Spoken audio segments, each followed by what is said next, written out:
The Call of Cthulhu, Part 2. The Tale of Inspector Legrasse. The older matters which had made the sculptor's dream and bas-relief so significant to my uncle formed the subject of the second half of this long manuscript. Once before, it appears, Professor Angel had seen the hellish outlines of the nameless monstrosity, puzzled over the unknown hieroglyphics, and heard the ominous syllables which can be rendered only as Cthulhu. And all this in so stirring and horrible a connection that it is small wonder he pursued young Wilcox with queries and demands for data.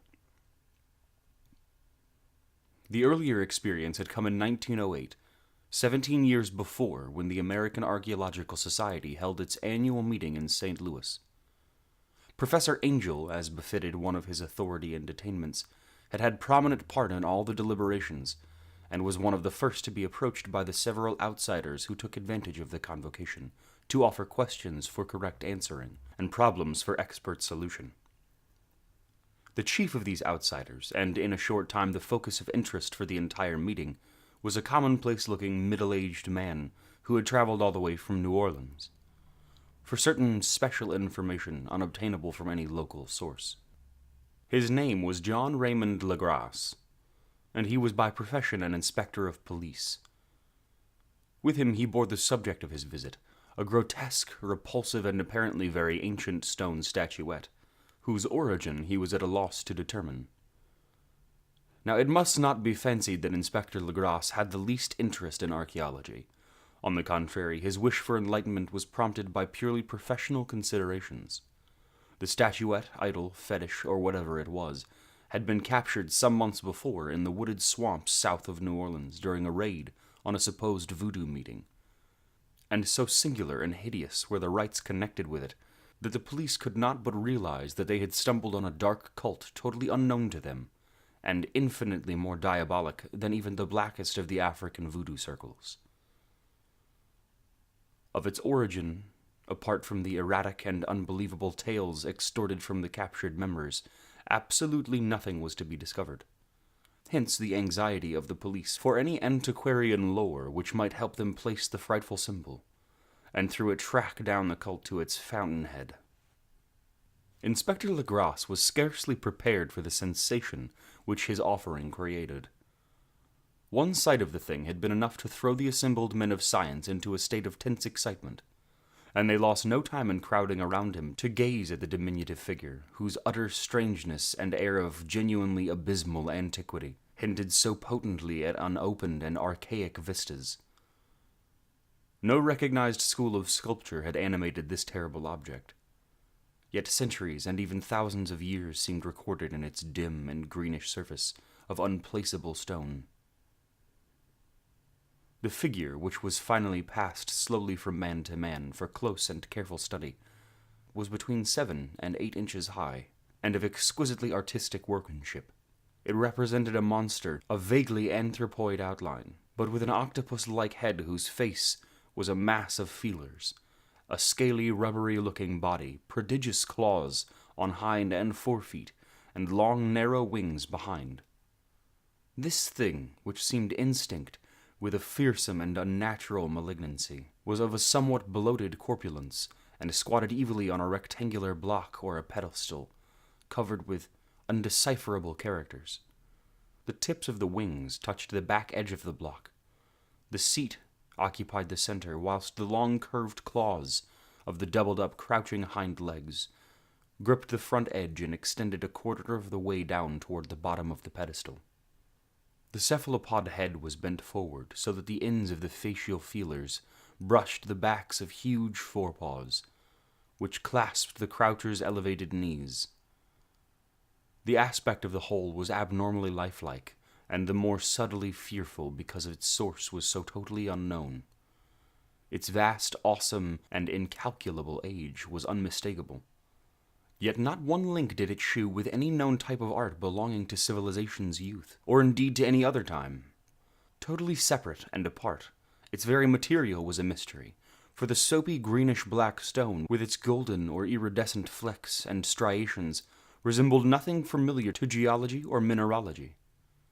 The characters along the base were equally baffling, and no member present, despite a representation of half the world's expert learning in this field, could form the least notion of even their remotest linguistic kinship.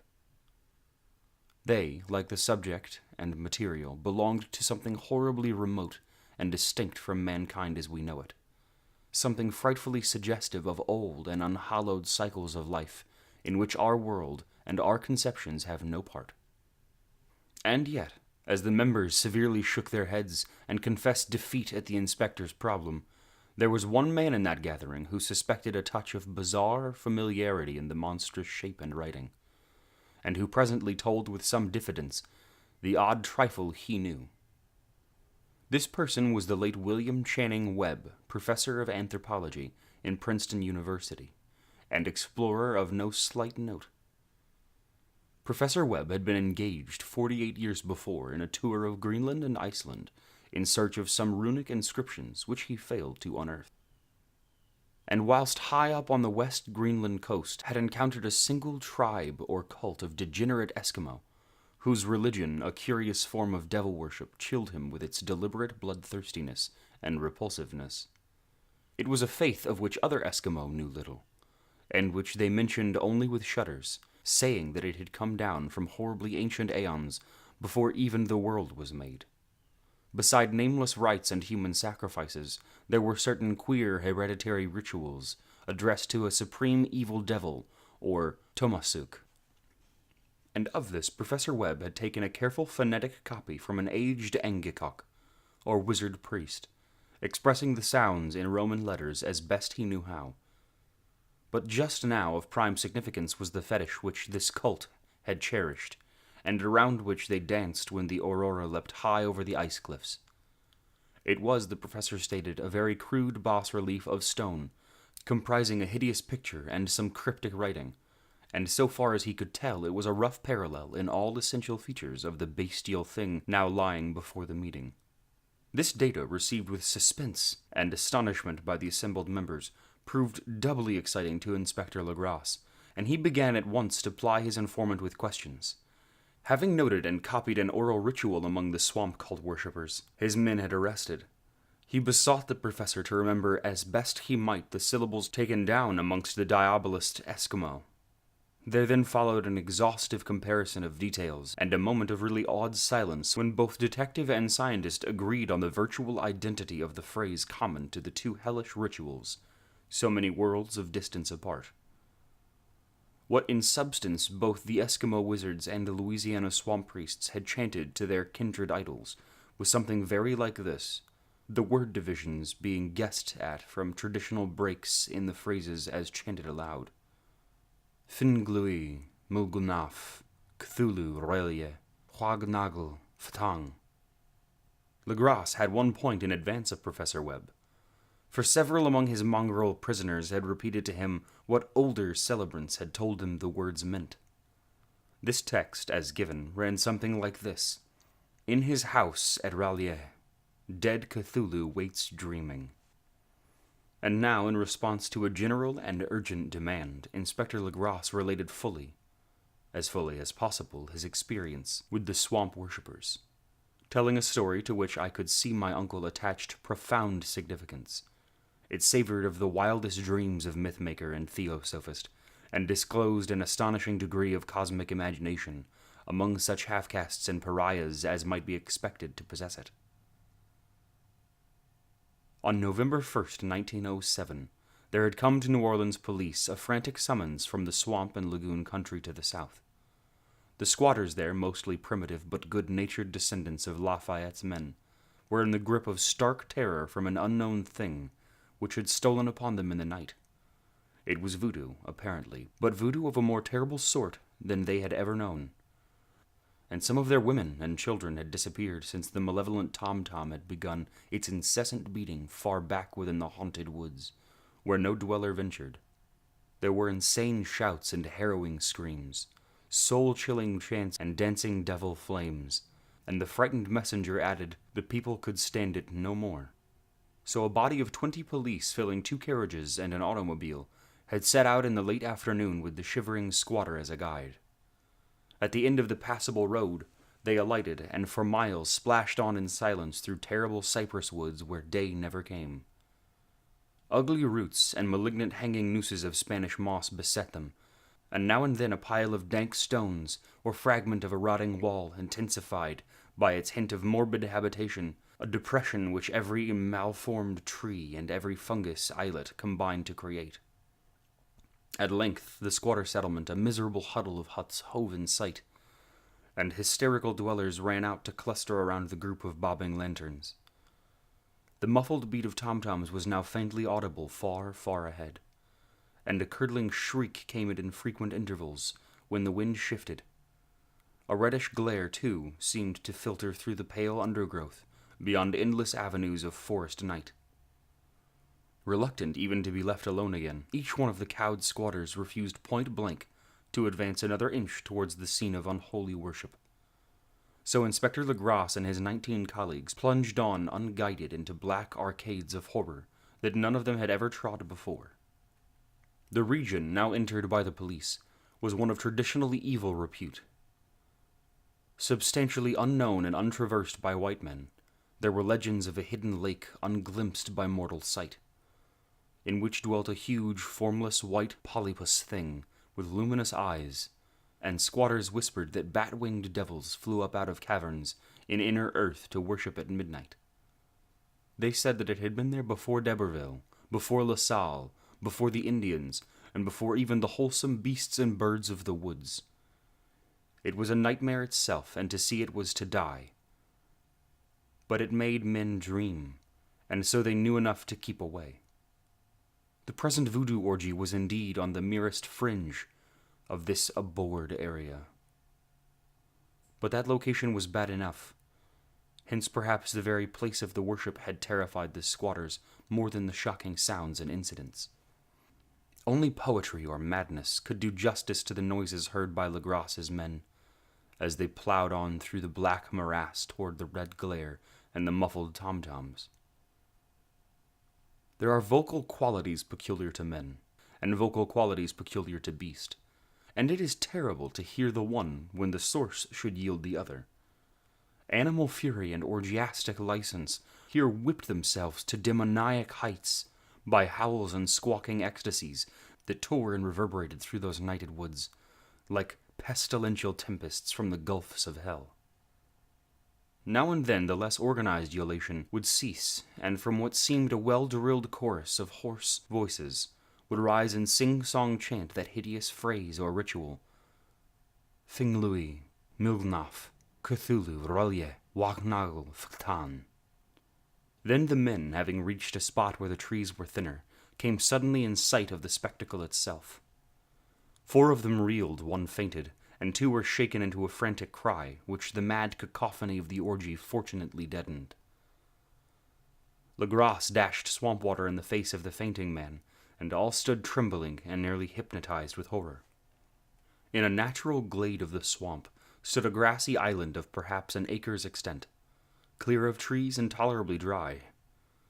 On this now leapt and twisted a more indescribable horde of human abnormality than any but a Sime or Angorilla could paint.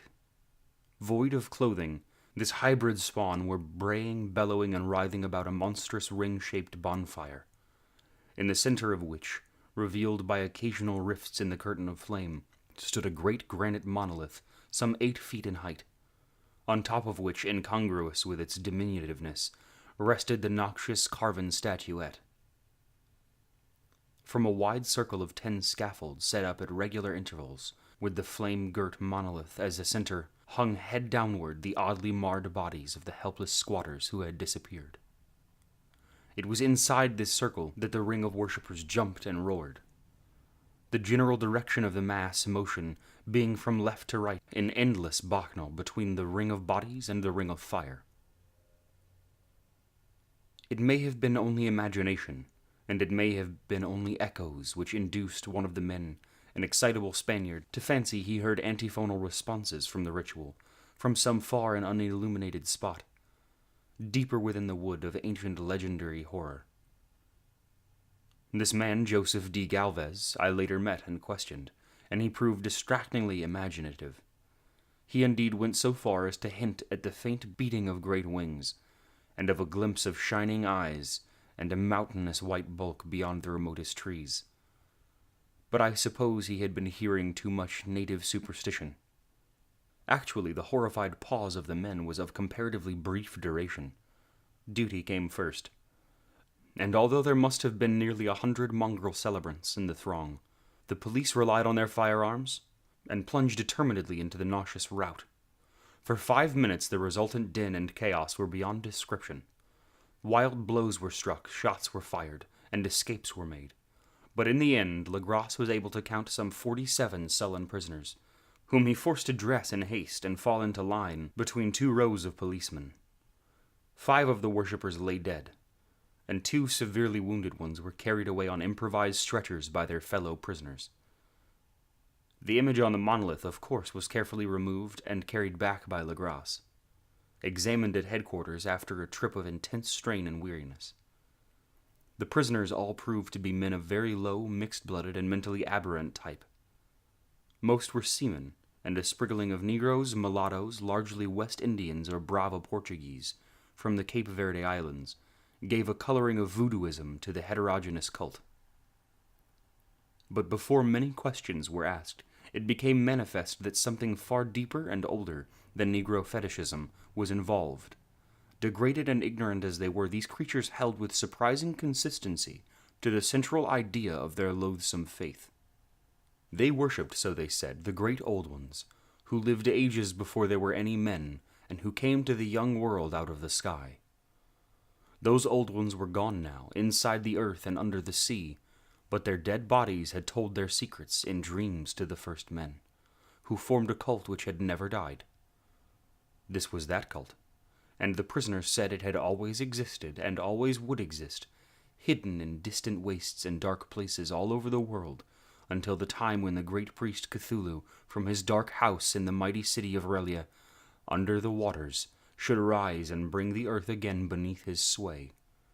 Some day he would call, when the stars were ready, and the secret cult would always be waiting to liberate him. Meanwhile, no more must be told. There was a secret which even torture could not extract. Mankind was not absolutely alone among the conscious things of earth, for shapes came out of the dark to visit the faithful few. But these were not the great old ones. No man had ever seen the old ones. The carven idol was great Cthulhu, but none might say whether or not the others were precisely like him. No one could read the old writing now, but things were told by word of mouth. The chanted ritual was not the secret. That was never spoken aloud, only whispered. The chant meant only this: in his house at Relia, dead Cthulhu waits dreaming. Only 2 of the prisoners were found sane enough to be hanged, and the rest were committed to various institutions. All denied a part in the ritual murders, and averred that the killing had been done by the black-winged ones, which had come to them from their immemorial meeting place in the haunted wood. But of those mysterious allies no coherent account could ever be gained. What the police did extract came mainly from an immensely aged mestizo named Castro, who claimed to have sailed to strange ports and talked with undying leaders of the cult in the mountains of China. Old Castro remembered bits of hideous legend that paled the speculations of theosophists, and made man and the world seem recent and transient indeed. There had been aeons when other things ruled on the earth, and they had had great cities. Remains of them, the deathless Chinaman had told him, were still to be found as cyclopean stones on islands in the Pacific. They all died vast epochs of time before men came, but there were arts which could revive them when the stars had come round again to the right positions in the cycle of eternity. They had indeed come themselves from the stars, and brought their images with them. These great old ones, Castro continued, were not comprised altogether of flesh and blood. They had shape, for did not this star-fashioned image prove it? But that shape was not made of matter. When the stars were right, they could plunge from world to world through the sky, but when the stars were wrong, they could not live. But although they no longer lived, they would never really die. They all lay in stone houses in the great city of Relia, preserved by the spells of mighty Cthulhu, for a glorious resurrection, when the stars and the earth might once more be ready for them. But at that time, some force from outside must serve to liberate their bodies. The spells that preserved them intact likewise prevented them from making an initial move, and they could only lie awake in the dark and think whilst uncounted millions of years rolled by. They knew all that was occurring in the universe, but their mode of speech was transmitted thought. Even now they talked in their tombs, when after infinities of chaos, the first men came. The great old ones spoke to the sensitive among them by molding their dreams, and only thus could their language reach the fleshy minds of mammals. Then, whispered Castro, those first men formed the cult around small idols, which the great ones shewed them, idols brought in dim areas from dark stars. That cult would never die till the stars came right again, and the secret priests would take great Cthulhu from his tomb, and revive his subjects, and resume his rule of earth.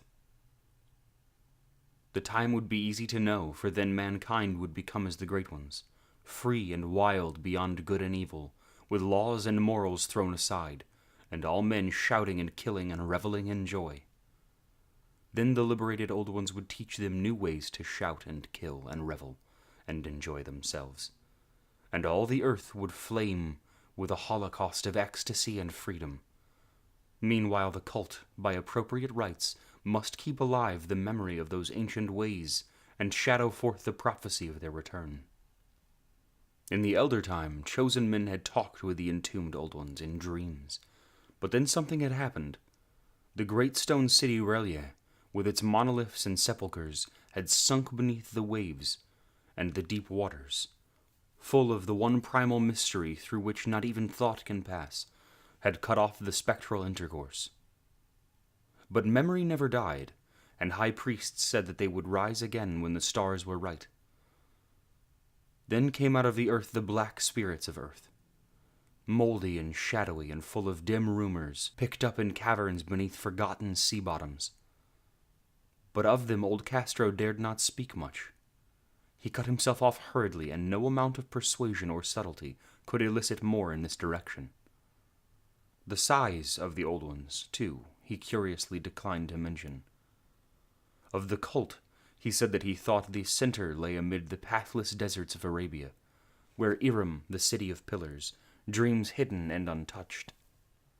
It was not allied to the European witch cult, and was virtually unknown beyond its members. No book had ever really hinted of it, though the deathless Chinaman said that there were double meanings in the Necronomicon of the mad Arab Abdul al-Zarid, which the initiated might read as they chose, especially the much-discussed couplet, "That is not dead which can eternal lie, and with strange aeons even death may die." Legrasse, deeply impressed and not a little bewildered, had inquired in vain concerning the historic affiliations of the cult. Castro, apparently, had told the truth when he said that it was wholly secret. The authorities at Toulon University could shed no light upon either cult or image, and now the detective had come to the highest authorities in the country, and met with no more than the Greenland tale of Professor Webb. The feverish interest aroused at the meeting by Legrasse's tale, corroborated as it was by the statuette, is echoed in subsequent correspondence of those who attended. Although scant mention occurs in the formal publications of the Society, caution is the first care of those accustomed to face occasional charlatanry and imposture. Legrasse for some time lent the image to Professor Webb, but at the latter's death it was returned to him and remains in his possession, where I viewed it not long ago. It is truly a terrible thing, and unmistakably akin to the dream sculpture of young Wilcox. That my uncle was excited by the tale of the sculpture I did not wonder, for what thoughts must arise upon hearing, after a knowledge of what Legrasse had learned of the cult, of a sensitive young man who had dreamed not only the figure and exact hieroglyphics of the swamp-found image and the Greenland devil tablet, but had come in his dreams upon at least 3 of the precise words of the formula uttered alike by Eskimo diabolists and mongrel Louisianans. Professor Angel's instant start on an investigation of the utmost thoroughness was eminently natural, though privately I suspected young Wilcox of having heard of the cult in some indirect way, and of having invented a series of dreams to heighten and continue the mystery at my uncle's expense. The dream narratives and cuttings collected by the professor were of course strong corroboration, but the rationalism of my mind and the extravagance of the whole subject led me to adopt what I thought the most sensible conclusions. So after thoroughly studying the manuscript again, and correlating the theosophical and anthropological notes with the cult narrative of Legrasse, I made a trip to Providence to see the sculptor and give him the rebuke I thought proper for so boldly imposing upon a learned and aged man. Wilcox still lived alone in the Fleur-de-Lis building, in Thomas Street, a hideous Victorian imitation of 17th-century Breton architecture, which flaunts its stuccoed front amidst the lovely colonial houses on the ancient hill, and under the shadow of the finest Georgian steeple in America. I found him at work in his rooms, and at once conceded from the specimens scattered about that his genius is indeed profound and authentic. He will, I believe, sometime be heard from as one of the great decadents, for he is crystallized in clay, and will one day mirror in marble those nightmares and fantasies which Arthur McKeon evokes in prose, and Clark Ashton Smith makes visible in verse and in painting. Dark, frail, and somewhat unkempt in aspect, he turned languidly at my knock and asked my business without rising. When I told him who I was, he displayed some interest, for my uncle had excited his curiosity in probing his strange dreams, yet had never explained the reason for the study. I did not enlarge his knowledge in this regard, but sought with some subtlety to draw him out. In a short time I became convinced of his absolute sincerity, for he spoke of the dreams in a manner none could mistake. They, and their subconscious residuum, had influenced his art profoundly, and he shewed me a morbid statue whose contours almost made me shake with the potency of its black suggestion. He could not recall having seen the original of this thing, except in his own dream, but the outlines had formed themselves insensibly under his hands. It was, no doubt, the giant shape he had raved of in delirium. That he really knew nothing of the hidden cult, save from what my uncle's relentless catechism had let fall, he soon made clear, and again I strove to think of some way in which he could possibly have received the weird impressions. He talked of his dreams in strangely poetic fashion, making me see with terrible vividness the damp cyclopean city of slimy green stone, whose geometry, he oddly said, was all wrong, and hear with frightening expectancy the ceaseless, half-mental calling from underground, Cthulhu Fatan, Cthulhu Fatan. These words had formed part of that dread ritual which told of dead Cthulhu's dream vigil in his stone vault at R'lyeh, and I felt deeply moved despite my rational beliefs. Wilcox, I was sure, had heard of the cult in some casual way, and had soon forgotten it amidst the mass of his equally weird reading and imagining. Later, by virtue of its sheer impressiveness, it had found subconscious expression in dreams, in the bas-relief, and in the terrible statue I now beheld, so that his imposture upon my uncle had been a very innocent one. The youth was of a type at once slightly affected and slightly ill-mannered, which I could never like, but I was willing enough to now admit both his genius and his honesty. I took leave of him amicably, and wish him all the success his talent promises. The matter of the cult still remained to fascinate me, and at times I had vision of personal fame from researches into its origin and connections. I visited New Orleans and talked with Legrasse, and others of that old-time raiding party. Saw the frightful image, and even questioned such of the mongrel prisoners as still survived. Old Castro, unfortunately, had been dead for some years. What I now heard so graphically at first hand, though it was really no more than a detailed confirmation of what my uncle had written, excited me afresh, for I felt sure that I was on the track of a very real, very secret, and very ancient religion whose discovery would make me an anthropologist of note. My attitude was still one of absolute materialism, and I wish it still were.